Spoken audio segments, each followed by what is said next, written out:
وہ فرشتے جو حساب کتاب کرتے ہیں نا، وہ جب آپ صلی اللہ علیہ وآلہ وسلم کے پاس آئے اور انہوں نے بولا کہ آپ صلی اللہ علیہ وسلم، ہم ہر گناہ اور ہر ثواب، ہر عمل آپ کے بندوں کا لکھتے ہیں، لیکن ہم آنسوؤں کا حساب نہیں کرتے۔ تو آپ صلی اللہ علیہ وآلہ وسلم نے فرمایا کہ ایسا کیوں کہ تم آنسوؤں کا حساب نہیں کرتے؟ آنسو بھی تو عمل ہی ہیں، یہ بھی تو ایک طریقہ ہے اللہ تعالیٰ سے معافی مانگنے کا، یہ بھی تو ایک طریقہ ہے اللہ سے کچھ مانگنے کا، یہ بھی تو ایک دعا ہے، عبادت ہی ہے یہ۔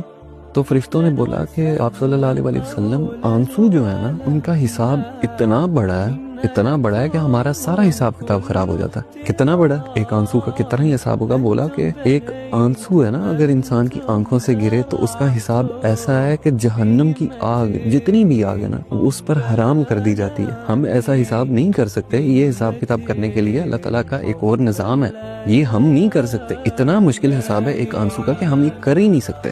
تو جو شخص اپنا دکھ اللہ کو بتاتا ہے، اللہ سے دوستی اس نے لگائی ہے، اپنی خوشی بھی اس کو بتاتا ہے، اپنا دکھ بھی اس کو بتاتا ہے، تو اس انسان سے بہتر انسان کون ہے؟ ممکن ہی نہیں ہے کہ کوئی اس سے بہتر ہو۔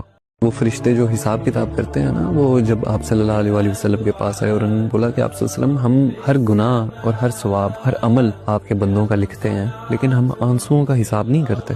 تو آپ صلی اللہ علیہ وآلہ وسلم نے فرمایا کہ ایسا کیوں کہ تم آنسوؤں کا حساب نہیں کرتے؟ آنسو بھی تو عمل ہی ہیں، یہ بھی تو ایک طریقہ ہے اللہ تعالیٰ سے معافی مانگنے کا، یہ بھی تو ایک طریقہ ہے اللہ سے کچھ مانگنے کا، یہ بھی تو ایک دعا ہے، عبادت ہی ہے یہ۔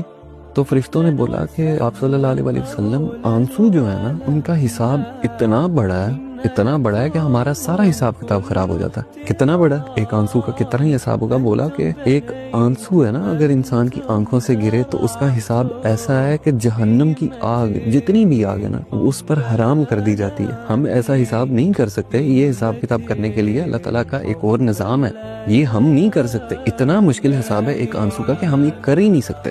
تو جو شخص اپنا دکھ اللہ کو بتاتا ہے، اللہ سے دوستی اس نے لگائی ہے، اپنی خوشی بھی اس کو بتاتا ہے، اپنا دکھ بھی اس کو بتاتا ہے، تو اس انسان سے بہتر انسان کون ہے؟ ممکن ہی نہیں ہے کہ کوئی اس سے بہتر ہو۔